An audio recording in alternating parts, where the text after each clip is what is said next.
Bonjour à tous et à toutes, et bienvenue dans ce tuto dans lequel nous allons parler de gestion de collision. Alors la gestion de collision, on y a beaucoup recours dans le développement de jeux vidéo. Pour vous donner un exemple, par exemple prenons Mario. Mario, quand il saute pour aller ramasser une pièce, qu'est-ce qui se passe? On va analyser un petit peu la situation. Bon, déjà il saute, et ensuite quand il arrive sur une pièce, c'est-à-dire qu'il touche la pièce, il y a un algorithme qui calcule si effectivement Mario est rentré en collision avec la pièce, et dans ce cas-là, il y a cette fonction, cet algorithme, va renvoyer true, c'est-à-dire vrai. Dans le cas contraire, ça renverra faux, c'est-à-dire false. Donc c'est une variable booléenne qui est testée, d'accord? Qui est renvoyée, pardon, de cet algorithme. Et ensuite, il va se passer une deuxième étape. La deuxième étape, ça va être de récupérer si oui ou non il y a eu une collision, c'est-à-dire vrai ou faux. Si c'est vrai, à ce moment-là, on va effectuer une action. L'action, en l'occurrence, dans l'exemple que je viens de vous citer, c'est supprimer la pièce de l'affichage et rajouter du score. Cependant, il y a un concept à bien comprendre, c'est qu'un test de collision, pour savoir s'il y a une collision entre deux objets qui se déplacent et qui ne sont pas contrôlés de manière par la machine, c'est-à-dire c'est pas des mouvements, c'est des mouvements qui sont contrôlés par le joueur, c'est-à-dire si on appuie sur la touche espace, etc. On peut pas savoir quand le joueur va sauter pour aller ramasser la pièce. Donc le test de collision entre la pièce et Mario, on est obligé de le faire en permanence, c'est-à-dire qu'on est obligé en permanence de tester si oui ou non il y a une collision. Donc il y a trois étapes essentielles à comprendre dans le check d'une collision, dans la gestion de collision, c'est-à-dire la première étape à comprendre c'est eh bien on doit effectuer un test de collision en permanence, donc on va utiliser un événement de type HunterFrame dans notre cas, ou un timer hein, par exemple.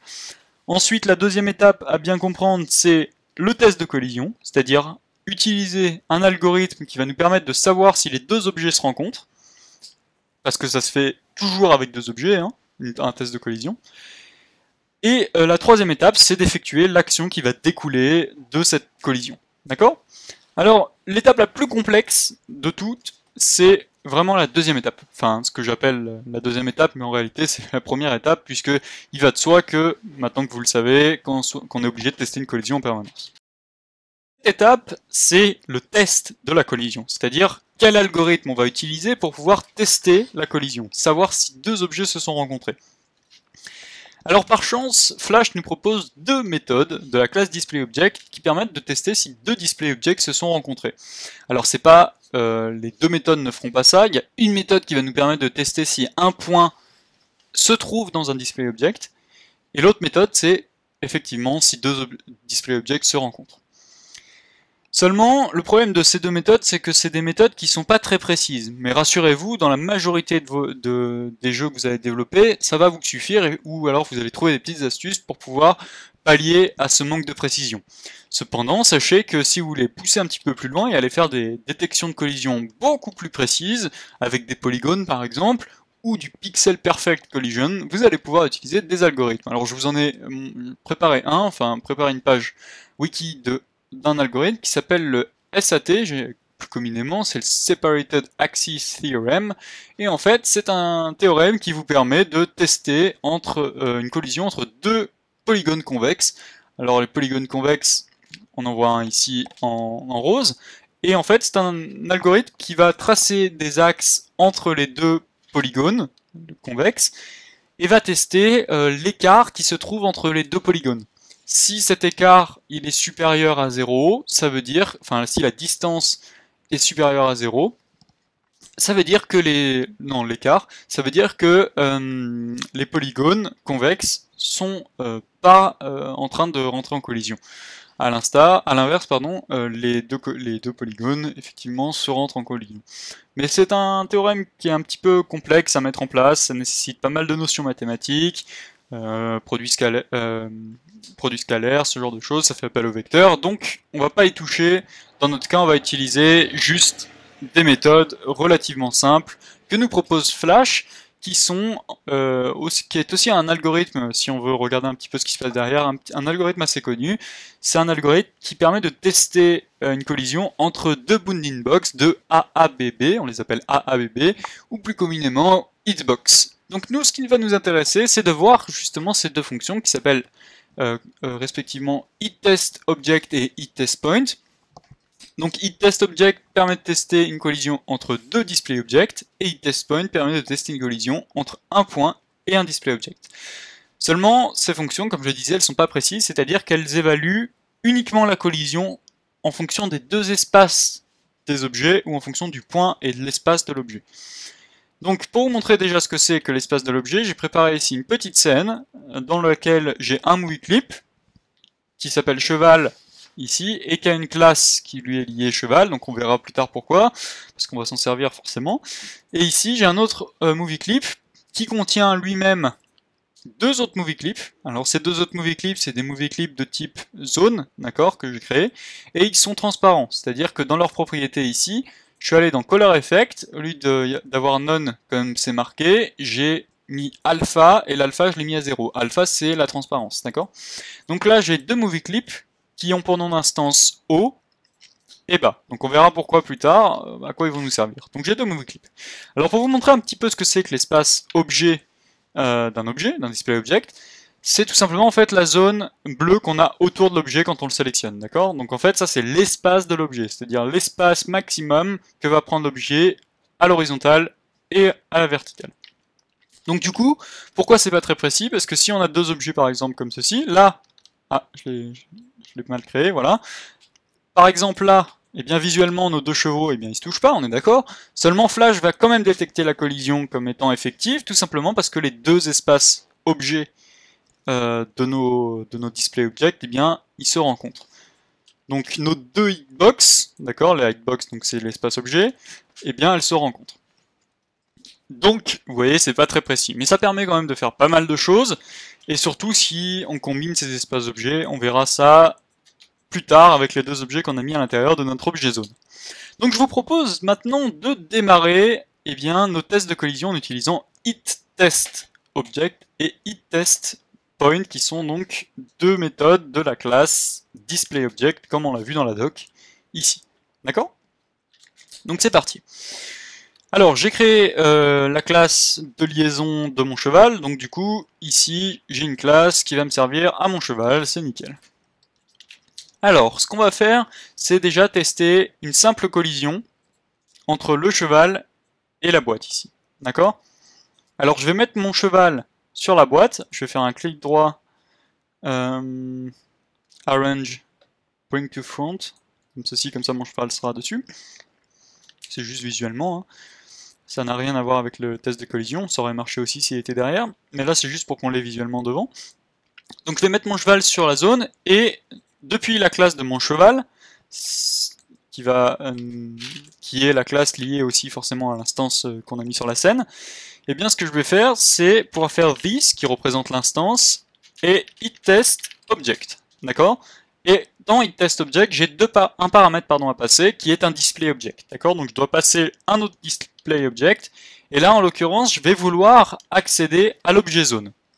D'accord? Seulement l'objet zone. Comment on fait pour y accéder depuis le cheval? Eh bien c'est là que la chose va devenir un petit peu plus complexe, et qu'il va falloir qu'on fasse référence à une notion qui est la notion de parent. D'accord? Alors avant tout, je vais commenter cette ligne et on va expliquer, faire une parenthèse, et on va expliquer un petit peu comment accéder à des objets dans Flash. Souvenez-vous très bien de la leçon sur la liste d'affichage, parce qu'on va beaucoup en parler.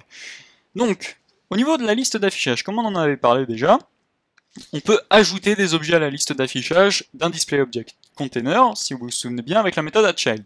Qu'est-ce qui se passe dans une application Flash standard de base? Vous avez un objet qui est l'objet de base, qui est stage, d'accord? Donc c'est la scène. Quand vous créez une classe document, ou quand vous n'en créez pas d'ailleurs, il y a un objet par défaut, un conteneur par défaut qui est créé, qui s'appelle soit main_timeline quand vous n'avez pas de classe document, soit le nom de la classe document. D'accord? Donc la classe document, c'est pour ça qu'elle étend la classe movieClip, d'accord? Parce que elle est automatiquement ajoutée à la scène avec addChild, d'accord? Donc notre objet main ici est un conteneur dans lequel vont se trouver tous les objets. C'est-à-dire que cet objet, ils sont placés sur la scène, là on les voit placés sur la scène, mais en fait, derrière ils sont placés dans notre classe document. C'est-à-dire que le parent de ces objets, eh bien c'est la classe document. D'accord? Ils ont été ajoutés dans cette classe document. Là, on le voit pas hein, d'un point de vue code parce que c'est pas nous qui l'avons fait. Là, le fait de déplacer, glisser, déposer sur la scène, c'est Flash qui va le faire automatiquement. Donc, pour vous prouver un petit peu tout ça, on peut directement aller dans la classe main, par exemple, et on pourrait faire un trace de this, d'accord? Pour savoir quel est l'objet, d'accord? Et si on regarde dans la console ici, dans la sortie, ici, on s'aperçoit qu'on a un objet de type main, d'accord? Donc, on peut savoir qu'on est effectivement dans un objet de type main puisque c'est le nom de la classe. Bon là on n'en apprend pas grand chose. Mais si maintenant on fait this.parent, d'accord, on va chercher le parent de cet objet. Je lance l'application et là on s'aperçoit que c'est un objet de type stage, d'accord. Alors ça c'est pas le nom de l'instance, hein, ça c'est juste le nom de l'objet. On s'aperçoit qu'on a un objet que son parent c'est un objet de type stage. Donc forcément, ça nous dit quoi? Ça nous dit que l'objet main, il a été ajouté sur la stage, d'accord?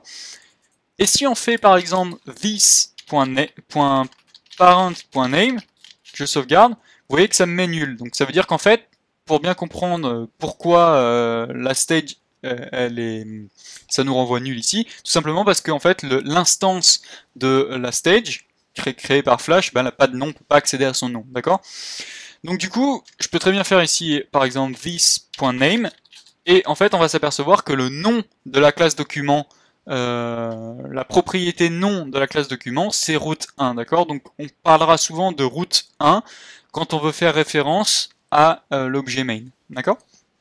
Donc du coup, l'objet de la classe document. Donc du coup, ça nous informe sur pas mal de choses. Ça veut dire que si ici, je fais par exemple trace this.zone, et cet objet il est nommé zone, d'accord, en nom d'occurrence. Si je lance, vous voyez que ça me met objet movieClip, ça me renvoie un objet de type movieClip. Hein. Ça c'est le nom de la classe, hein, c'est pas le nom de l'instance. Donc du coup, ça nous indique quoi? Ça nous indique que depuis this, c'est-à-dire depuis l'instance de la classe dans laquelle on se trouve, c'est-à-dire main, donc la classe document, root1, eh bien on peut accéder à un objet, d'accord, qui s'appelle zone. Et donc zone, il est sur la scène visuellement ici, mais en fait, ce que l'on vient de faire ici, ça nous indique qu'il ne se trouve pas sur la stage, qui est la scène, hein, il se trouve sur la classe document. Pour vous prouver encore une dernière fois tout cela, ce qu'on peut faire, on peut faire this.parent, on sait que parent, ici, this.parent va nous renvoyer la stage. Si on fait zone, eh bien, on va s'apercevoir qu'on a une erreur parce qu'il n'y a aucun objet zone qui existe sur la scène. D'accord? Donc, les objets qu'on drag and drop directement sur la scène visuellement, ils appartiennent à la classe document. Ou à la classe main timeline quand on n'a pas de classe document. D'accord? Donc, du coup, maintenant, ce qu'on sait, c'est que depuis la classe cheval, eh bien, on peut accéder aux parents de la classe cheval, qui est finalement main, puisqu'on l'a directement placé le cheval ici. Comme on a placé le cheval ici, son parent, bah, rappelez-vous ce que je viens de dire, c'est ici l'objet main. Donc, du coup, on peut très bien faire depuis le cheval ici, tester avec le parent, 10.parent, le 10 est facultatif ici, mais je préfère le mettre pour bien que vous compreniez. Donc, on veut tester une collision avec un objet qui se trouve dans le parent, d'accord? Et l'objet qui se trouve dans le parent, il s'appelle zone, d'accord? Donc là, on va tester, on va lancer, et ça nous met une erreur. Alors cette erreur, elle est simple à comprendre, c'est tout simplement parce que Flash n'interprète pas ici le zone comme étant un movieClip. Il l'interprète comme étant une propriété de la classe parent. Donc là, nous, ce qu'on va devoir faire, c'est bien lui dire que c'est un movieClip en faisant ce qu'on appelle un cast, c'est-à-dire en forçant Flash à comprendre ce que l'on passe ici en paramètre étant un movieClip. Donc pour faire ça, on utilise movieClip, le nom de la classe que l'on veut, le nom du type que l'on veut caster, et ensuite entre parenthèses, on met ce que l'on veut caster. Donc l'action de cast, c'est forcer le compilateur, entre guillemets, l'interpréteur de Flash, à comprendre ce que l'on passe en paramètre comme étant bien de ce type. Donc là, je lance, on a une autre erreur, d'accord ? Oui, alors en fait, là, en voyant mon erreur, je me suis trompé tout simplement parce que j'ai mis la parenthèse ici, alors que la parenthèse, il vaut bien que la mettre sur le parent. C'est-à-dire que c'est bien le parent que l'on veut comprendre comme étant un movieClip, d'accord? Donc là, on accède depuis le parent et on lui spécifie bien à Flash que c'est un movieClip, d'accord? Puisque là, en fait, ce qu'on faisait, c'est qu'on faisait la même chose en fait, et après, on le convertissait en movieClip, on le castait en movieClip. Là, l'idée, c'est vraiment de dire que la classe main ici fait acte d'un movie clip, ce qui nous permet via le point ici d'accéder à l'objet qui se trouve dans la liste d'affichage du movie clip. Donc là on accède à zone qui se trouve dans movie clip, dans le movie clip parent, c'est-à-dire dans le route 1. D'accord? Donc là, si je mets tout ça en paramètre d'un trace, je regarde bien sur ma scène où sont mes objets. Donc là, je vais mettre le cheval distant de zone. Je lance, j'ai false. Effectivement, false, faux, j'ai pas de collision. Donc ça veut dire que mes objets ne se touchent pas. Maintenant, je mets mon cheval dans ma zone. Je lance, true dans la console. Donc ça veut dire que mes objets se touchent. Cependant, rappelez-vous ce que j'avais dit, les objets vont quand même être considérés comme en collision, même s'ils ne se touchent pas visuellement, c'est-à-dire que là, je sauvegarde, hop, mes objets sont pas visuellement en collision, mais pour Flash, ils le sont, car c'est les espaces des objets, c'est-à-dire la zone ici, la hitbox des objets qui sont en collision, et non pas précisément la forme. Donc maintenant, on va continuer un petit peu nos tests, et on va voir précisément comment, eh bien, dans un jeu où il y a du mouvement, s'effectuerait une collision. D'accord? Donc là, on est dans notre cheval. Ce qu'on va faire, c'est que à notre cheval, on va ajouter un écouteur d'événements. Donc on va ajouter un écouteur d'événements, event.enterFrame, update.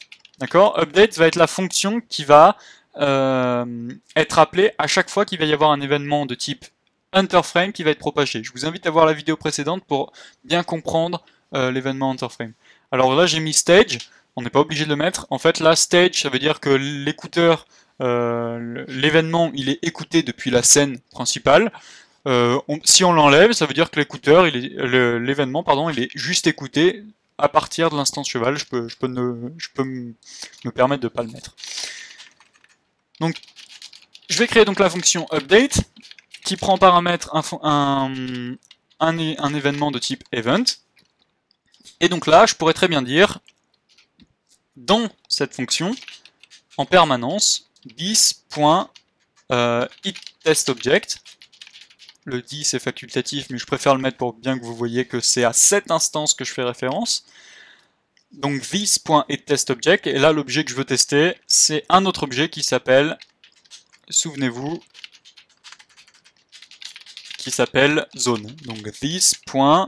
N'oubliez pas le cast, parent.zone. D'accord, j'accède depuis le movie clip parent, donc la classe main, donc l'objet route 1, j'accède au movie clip zone dans sa liste d'affichage. D'accord? Et qu'est-ce que je vais faire? C'est tout simplement, je vais supprimer mon cheval de la liste d'affichage dans le cas où il y a une collision. Donc, comme on sait que la fonction itTestObject, comme vous l'avez vu, nous renvoie une booléane, soit true, soit false, eh bien, rien ne nous empêche de le mettre dans un if, dans une condition, et de tester si ça c'est true, ça veut dire que le if va rentrer dans le bloc. Si c'est faux, on peut mettre un bloc else qui fera une autre action. Mais nous, ce qui nous intéresse, c'est de dire si c'est vrai. À ce moment-là, on va retirer de la liste d'affichage notre objet. Pour retirer un objet de la liste d'affichage, on en a brièvement parlé lors de l'exercice de l'hippocampe, on utilise la fonction removeChild. Donc là, on va l'utiliser. Donc, on va faire un removeChild, d'accord, this. Donc si je lance l'application, là ça ne fonctionne pas, ça me renvoie une erreur, tout simplement parce que j'essaye de retirer depuis this. En fait, là c'est comme si j'avais mis un this devant, c'est-à-dire qu'en fait ça essaye d'enlever lui-même dans lui-même, ce qui est un peu impossible. Donc souvenez-vous de ce qu'on a dit précédemment, nos objets ils sont où? Ils se trouvent dans l'objet route 1. Donc du coup ici je peux faire très bien appeler mon parent, le caster, this.parent.removeChild et enlever depuis le parent l'objet courant. D'accord? Donc là, vous voyez, quand je lance mon application, mon cheval disparaît. Mais j'ai toujours des erreurs, tout simplement. On va voir pourquoi j'ai des erreurs dans quelques instants. Je voulais juste vous dire que normalement ici j'ai pas besoin de faire le casting si je me souviens bien, voilà, j'ai pas le cast à faire tout simplement parce que removeChild c'est une fonction, d'accord? Alors que là ici ce qu'on voulait faire c'était appeler un objet comme étant compris comme, comme si on allait le chercher dans la liste d'affichage et non pas une propriété ou une méthode. Là comme c'est une méthode on peut directement l'appeler sans caster, d'accord, notre parent. Donc du coup là je vais chercher, je vais supprimer depuis le parent, depuis son parent, je vais enlever l'objet l'objet courant, c'est-à-dire cet objet, depuis la liste d'affichage du parent. Donc removeChild, ça enlève de la liste d'affichage de l'objet qui est juste avant. Et l'objet qui est juste avant, c'est le parent, d'accord, je me répète, mais je préfère au cas où vous n'auriez pas compris. Donc removeChild enlève depuis la liste d'affichage de l'objet qui est précédé ici, et l'objet précédent ici, c'est le parent. Donc depuis le parent, là c'est comme si on était dans le parent, ici. Donc dans le parent, j'enlève un objet, et l'objet que j'enlève, c'est this. Et this, c'est l'objet cheval, d'accord? C'est la référence à notre instance. Donc alors pourquoi j'ai des erreurs maintenant ici? Il est pas sympa, il nous dit qu'il a plein d'erreurs, c'est pas logique, alors effectivement, ce qui se passe, c'est que mon cheval il disparaît bien parce que les deux objets se touchent, mais j'ai quand même plein d'erreurs. Et bien en fait, ces plein d'erreurs, c'est tout simplement parce que on est dans un événement de type HunterFrame. Et l'événement de type HunterFrame, il propage, sans cesse, à chaque fois qu'on rentre dans une frame, il propage un événement de type HunterFrame. Pardon, l'événement. L'événement il est propagé à chaque fois qu'on rentre dans une frame. Donc du coup, qu'est-ce qui se passe?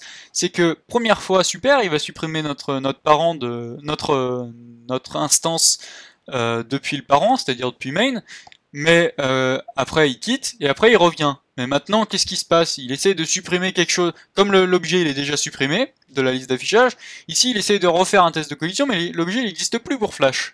Enfin, il existe toujours en mémoire, ça il faut le savoir quand même, hein.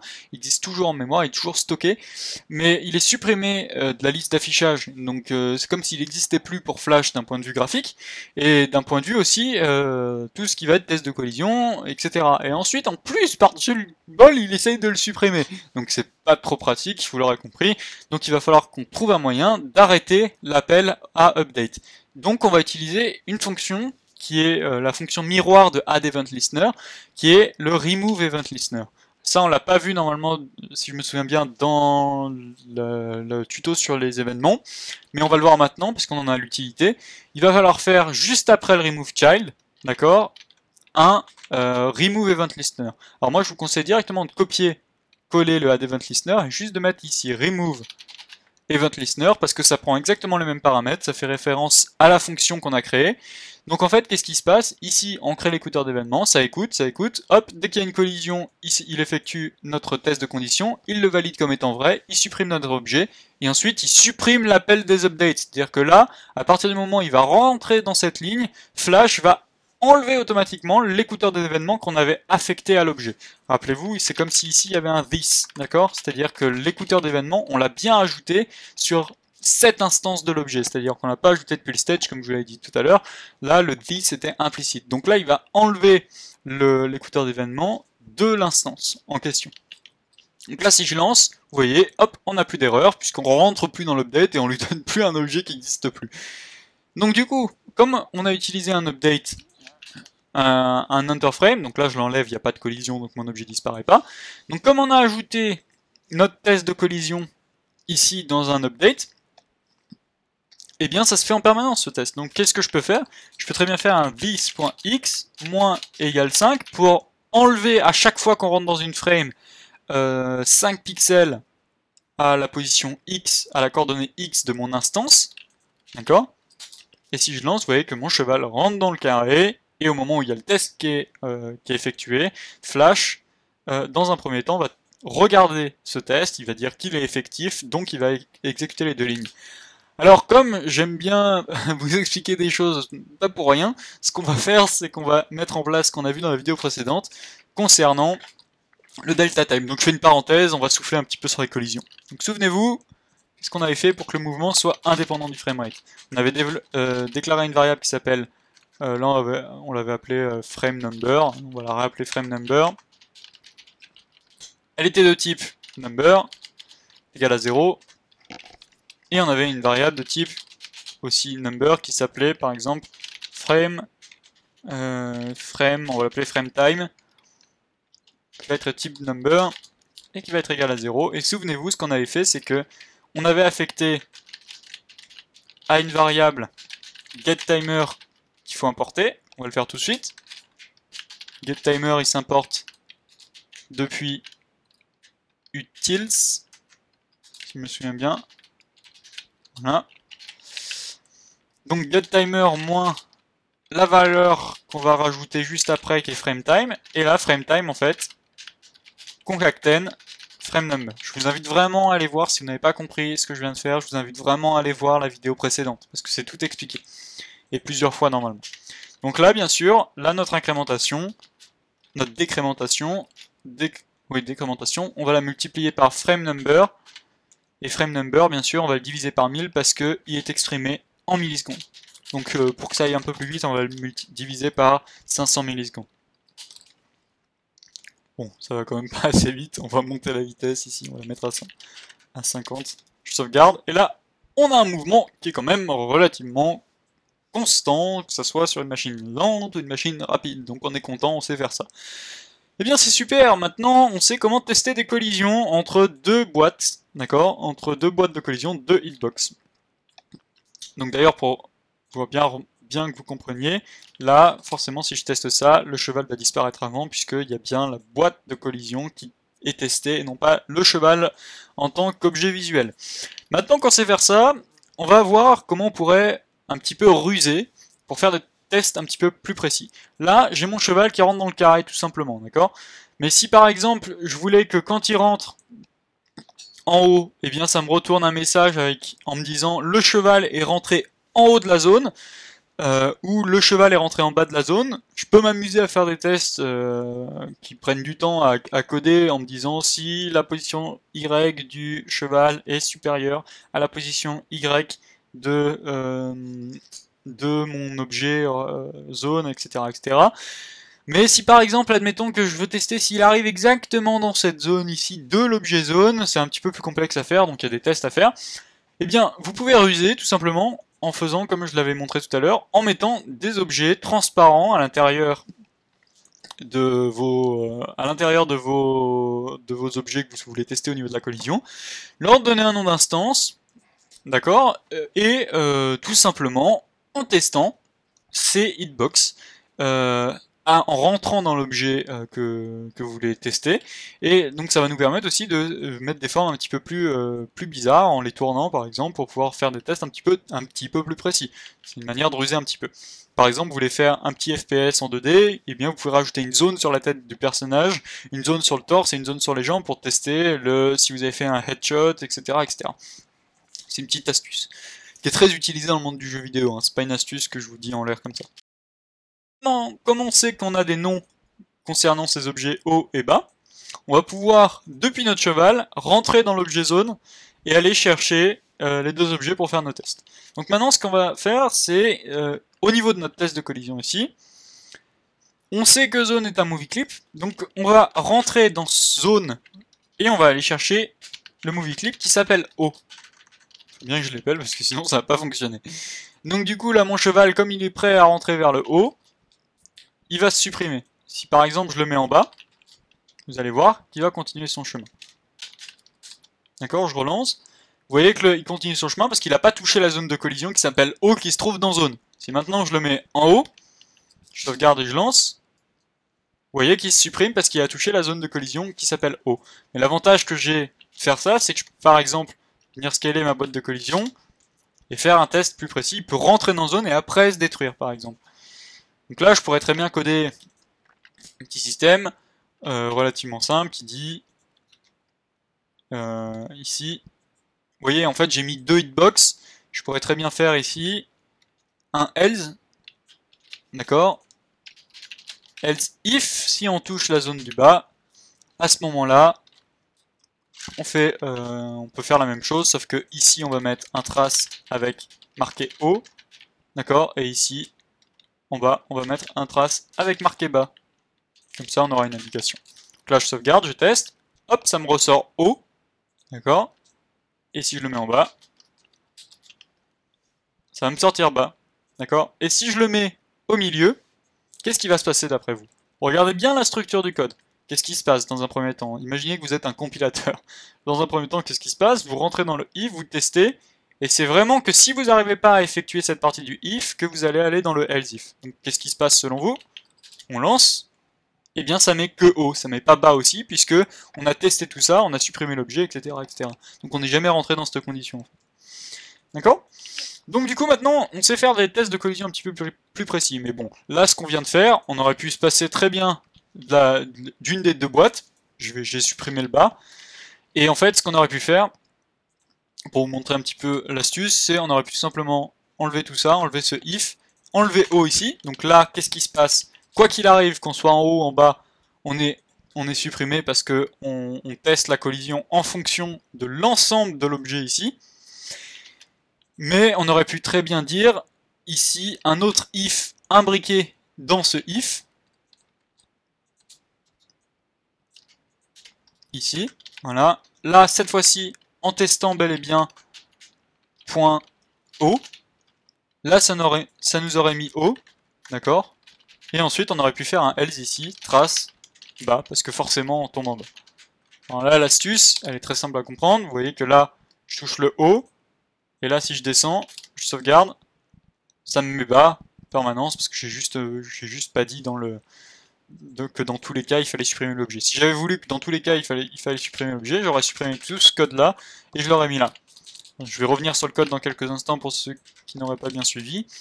Et vous voyez que, hop, là, ça supprime quand même l'objet, ça me met bas. En fait, là, le code est tout simple. J'englobe le tout avec un test général qui nous teste, en fait, tout simplement, quoi qu'il arrive, tu rentres en collision avec l'objet zone, que ça soit en haut ou en bas, Flash il s'en fout complètement, il va nous renvoyer vrai, et à ce moment-là, on va faire les tests avec le if else, est-ce qu'on a touché en haut, d'accord? Si on n'a pas touché en haut et qu'on est quand même dans l'objet zone, ça veut dire qu'on a forcément touché le bas, donc on peut mettre une clause else en disant un trace bas, et dans tous les cas, on supprime l'objet et on enlève l'écouteur d'événements.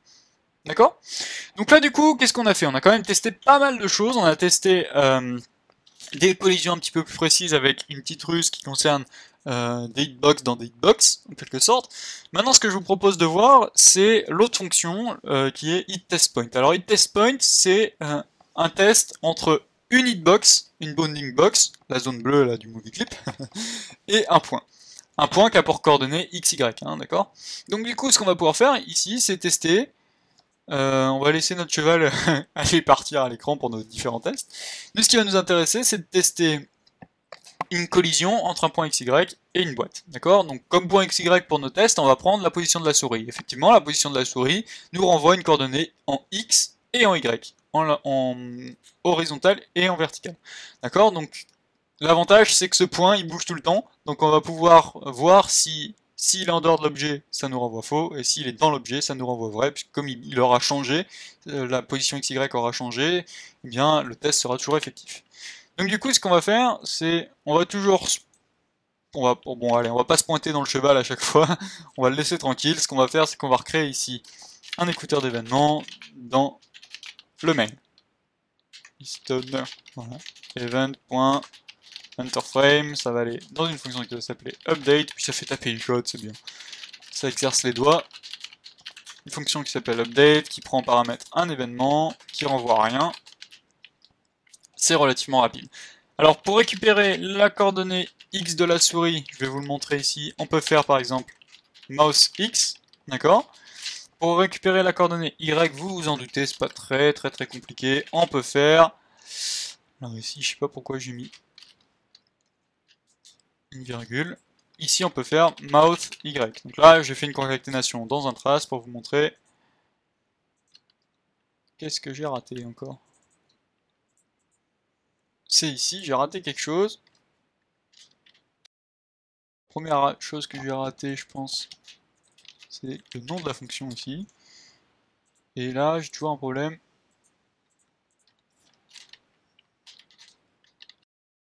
Alors en fait, j'ai corrigé, j'ai mis des... Ah, tiens, c'est bizarre tout ça. Alors en fait, je l'avais pas vu, il n'y a pas de, y a pas de parenthèse, c'est pas des fonctions, c'est des variables publiques, des propriétés publiques, mais en fait, là j'ai oublié un plus en fait, tout simplement. Donc là du coup, là vous voyez qu'on a bien en sorti les coordonnées de la souris, et puis comme on l'a mis dans l'update, à chaque fois qu'on bouge la souris, eh bien ça nous renvoie la nouvelle coordonnée de la souris en XY. D'accord? Donc du coup maintenant, mouse X et mouse Y, on sait que ça nous renvoie XY de la souris. Donc qu'est-ce qu'on va faire? On va utiliser nos deux objets qui sont sur la scène, respectivement nommés zone et cheval. Et pas cheval, on s'en fout du cheval, on a dit qu'il allait continuer sa route, c'est juste zone. Et donc dans zone, dans le update ici, on peut très bien faire zone.hitTestPoint. Alors vérifiez bien à chaque fois d'où vous faites la collision, ça c'est vraiment important. Si vous par exemple, je fais une petite parenthèse, si vous par exemple vous voulez faire un test entre Mario et une pièce, si vous voulez tester une collision entre Mario et la pièce, il faut savoir qu'est-ce qui est le plus intéressant à faire. Est-ce qu'on veut tester la collision depuis Mario ou depuis la pièce? Bon, en l'occurrence, ça serait plus intéressant de le faire depuis la pièce, parce que la pièce, elle se supprime, donc on peut faire directement l'action de supprimer la pièce au moment où on fait le test, et pas besoin d'aller chercher dans tous les objets, tous les autres objets depuis Mario, de savoir exactement quelle pièce on a touché. Petit désagrément, c'est que bien évidemment, la fonction nous renvoie true et false, et nous renvoie pas en fait l'objet qui a été touché. Donc du coup là j'ai fait, pour revenir à ce que je disais, zone.testPoint, c'est-à-dire que depuis la zone je vais tester s'il y a un point qui se trouve dans l'espace de cet objet, dans l'espace depuis lequel j'ai appelé la fonction, c'est-à-dire zone. Donc là, les deux points, donc c'est x, y, d'accord, ce qu'il attend comme paramètre. Moi je vais lui donner mouse x qui est la coordonnée de la souris en x, mouse y qui est la coordonnée de la souris en y. Et un troisième paramètre, ce troisième paramètre, il est déjà prédéfini par Flash. C'est-à-dire que vous voyez que ici, la méthode itTestPoint dans la doc, elle nous définit déjà un paramètre qui s'appelle shapeFlag et qui est défini par défaut à false, donc on n'est pas obligé de le préciser, mais on va y revenir dans quelques instants. Donc là, je sauvegarde, et avant tout, il va falloir que je le mette dans un trace, parce que sinon ça va rien me renvoyer. Je vais pas pouvoir tester si effectivement ça a fonctionné. Là, vous voyez que je suis autour du carré, autour de la zone de mon carré, ça me met false. Je rentre dedans, et là, dans la console, en haut, là, c'est sorti à true. D'accord? Donc là, ça nous permet bien de tester entre un point, qui a pour coordonnées x, y, et un objet. Donc le troisième paramètre, maintenant on va y revenir. Ce qu'on va faire juste avant, c'est aller dans notre document Flash, on va supprimer d'ailleurs notre boîte de collision qui ne sert à rien, pour l'exemple, et on va prendre ici l'outil Selection Tool, qui s'accède via la touche V en shortcut, en raccourci clavier, et on va prendre les bords ici, comme c'est du vectoriel, on peut tout à fait transformer la forme, et vous voyez que j'ai un petite icône ici qui apparaît, qui est une forme d'arc, et je peux venir changer ici la courbe de mes lignes. D'accord? Donc là, j'ai juste rentré la courbe de mes lignes, et là, vous voyez, donc là, je suis en dehors de la zone de l'objet, je rentre quand même dans la zone, c'est exactement comme ce qui se passait avec le cheval, ça prend pas en considération la forme, d'accord? Donc là, c'est pour ça que ça me renvoie une collision dans l'output, d'accord? Dans la sortie, dans la console. Mais l'itTestPoint a une particularité, c'est qu'elle prend en considération la forme vectorielle. C'est-à-dire que ici, je peux très bien lui mettre true en troisième paramètre, et là, si je rentre, vous voyez, sans toucher la forme, ça me renvoie false quand même. Il faut que je touche la forme vectorielle pour que ça me renvoie true. Donc cette fonction itTestPoint est vraiment avantageuse pour ça. Mais sinon, dans le cas où vous voulez tester deux objets avec leur forme, vraiment, par exemple, un personnage et une pièce, vous n'allez pas tester avec itTestPoint. Hein, vous allez vraiment tester plus généralement avec un itTestObject, qui est plus vulgaire, mais qui vous permet d'effectuer des tests vraiment entre deux objets. Là, c'est vraiment un point et un objet. C'est moins pratique. Donc voilà, là on a fait le tour un petit peu de ce que je voulais vous montrer dans cette vidéo, pour la gestion des collisions, vraiment comme je dirais la chose essentielle, parce que finalement itTestObject et itTestPoint c'est pas très compliqué à comprendre et à utiliser. Vraiment le plus compliqué c'est quand vous voulez accéder à des objets, il faut pas se tromper, des fois on a des hiérarchies qui sont assez longues. Admettons que nous ayons un objet container qui nous contienne tout notre niveau. Imaginez aller chercher dans le niveau tel objet précis, etc. C'est un petit peu long et fastidieux, mais c'est pas très compliqué. Alors on a fait le tour de ce que je voulais vous montrer, pas exactement, je vais vous montrer une autre chose, une petite dernière chose, tiens c'est un joli effet d'optique tout ça, on dirait que les bords ils sont ronds, bon, ça c'est marrant. Ce que je vais faire c'est une dernière petite chose, c'est que cet objet qui s'appelle zone, d'accord, je vais lui mettre une classe, d'accord je vais faire donc un clic droit et je vais l'exporter pour l'ActionScript. Il va s'appeler zone, d'accord? Alors ça, en fait, ça va juste me servir à lui donner un type, d'accord? C'est un type différent de MovieClip, parce que là, jusqu'à présent, on savait que c'était un MovieClip. Maintenant, c'est plus un MovieClip, c'est un zone, d'accord? Un zone qui est en MovieClip, donc c'est au final, c'est un MovieClip quand même, oui. Mais l'avantage qu'on a, c'est donc on va donc déjà dupliquer cet objet sur la scène. Alors, juste avant de dupliquer, je vais enlever le mot-clé zone ici. Hop, voilà, je le duplique plein de fois. Je supprime cet objet cheval, je lance, normalement... Alors j'ai juste des erreurs, puisque dans ma classe document, il cherche toujours un objet qui s'appelle zone. Je vais supprimer. Ok, comme ceci. Et moi, ce qui va m'intéresser, c'est de faire un test de collision en fonction de n'importe lesquels de ces objets, d'accord?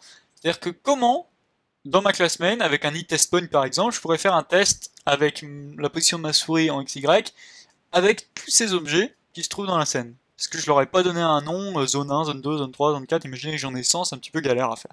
Donc du coup, ce qu'on va faire, c'est comme on leur a donné un type zone, on peut déterminer dans une boucle for, en allant chercher tous les objets qui se trouvent sur la scène, est-ce que l'objet en question, à X temps précis de la zone, de la boucle qu'on va parcourir, est-ce que l'objet, il est de type zone, d'accord? Donc ce qu'on va faire, c'est, on va faire une boucle, d'accord? Une boucle for, donc var i de type int est égal à 0.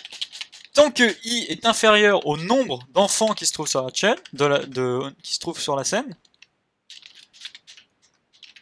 numChildren, pardon. Donc là, numChildren, ça fait référence à this, hein. Donc c'est les enfants qui se trouvent dans this. Et comme, en fait, on est dans l'objet route 1, ce qui est en fait la scène principale de notre application, entre guillemets, et que c'est dedans que se trouvent tous les objets. Si on fait une boucle qui parcourt, donc numChildren, ça nous renvoie tous les objets, hein, ça nous renvoie le nombre d'objets qui se trouvent sur la scène. Donc là, on en a, en l'occurrence, 1, 2, 3, 4, 5, 6, 7, on a 7 objets sur la scène, donc là, numChildren va valoir 7, pardon. Donc là, si on parcourt les objets de 0 à inférieur à 7, c'est-à-dire qu'on va boucler 7 fois effectivement, mais i vaudra respectivement 0, 1, 2, 3, 4, 5, 6. Et à partir de 6, on aura fait notre 7ème tour de boucle, donc on sortira de la boucle. Donc là, je vais faire i++, bien évidemment, pour augmenter ma boucle de 1. Donc là, j'ai parcouru tous les objets de la scène, y compris si j'avais créé par exemple un autre movie clip complètement autre que zone, hein. Donc là, j'ai parcouru tous mes objets. Je vais supprimer ici ma classe de mon IDE, de Flash. Et donc là, je me retrouve dans une boucle avec tous mes objets, et je vais vouloir tester si l'objet en question, il est de type la classe zone, d'accord? Donc je vais faire si l'objet en question, je peux le récupérer. Alors j'ai un moyen dans Flash d'aller récupérer dans la liste d'affichage, dans une liste d'affichage, de me récupérer un objet en fonction de son index.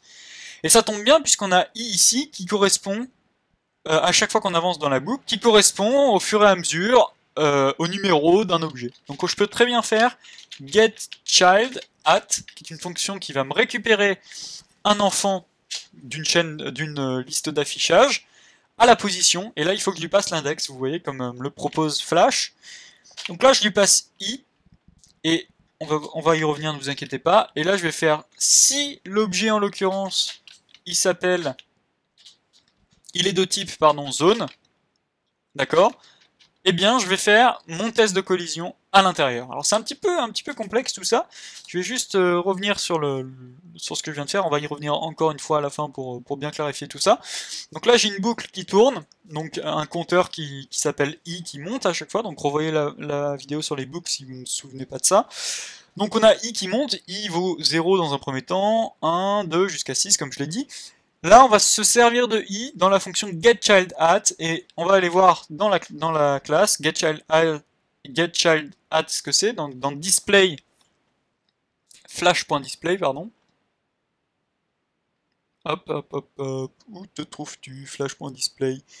Ici, je l'ai vu passer, voilà. Flash.display. On va aller regarder du côté de displayObject.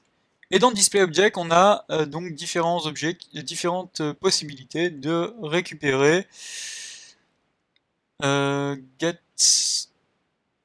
getChildAt. Alors je crois que c'est, excusez-moi, j'ai dû me tromper, c'est displayObject container, hein. Alors on va revenir, j'ai fait un amalgame assez bizarre. DisplayObject container, excusez-moi, j'ai un peu du mal à naviguer dans la doc. Display Object Container, effectivement, c'est les objets qui contiennent. Hein. C'est donc les objets qui ont une liste d'affichage. Là, on va chercher dans une liste d'affichage, on va pas chercher dans un Display Object, puisqu'un Display Object ne possède pas de liste d'affichage. C'est uniquement le Display Object qui possède une liste d'affichage. Donc ça contient des Display Objects, d'accord?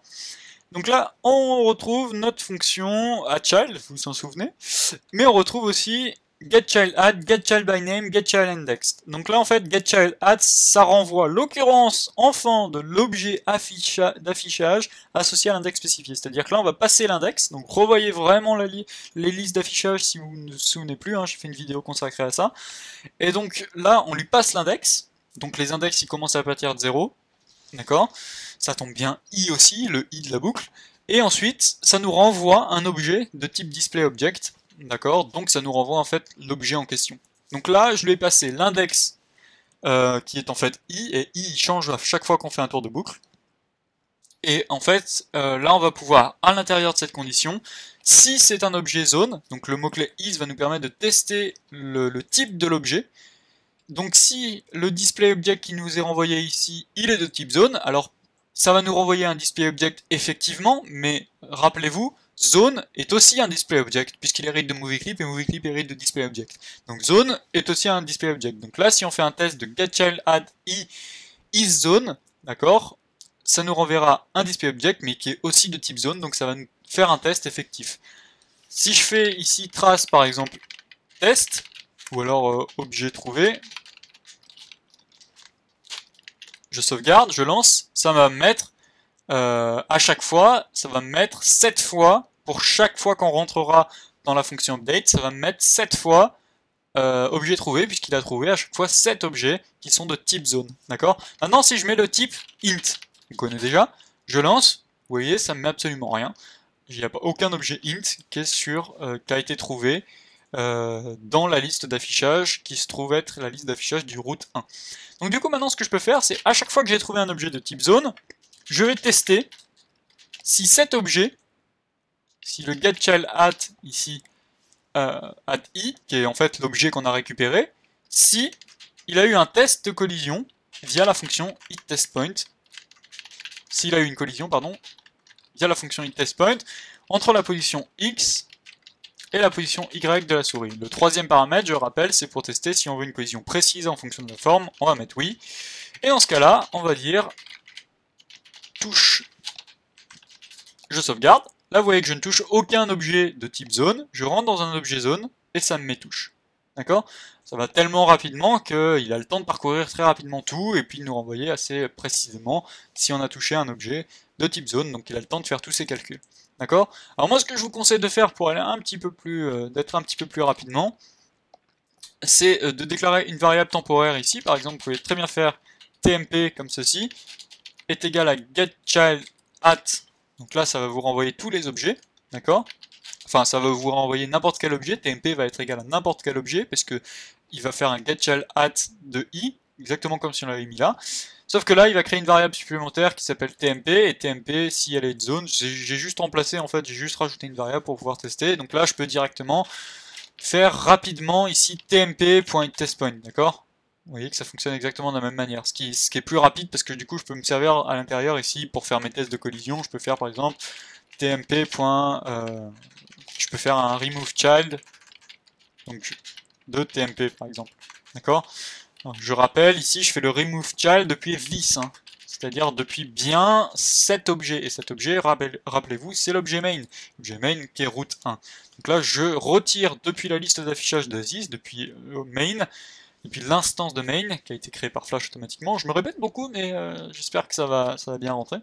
Et donc je supprime l'objet tmp que j'ai trouvé en parcourant tous les objets.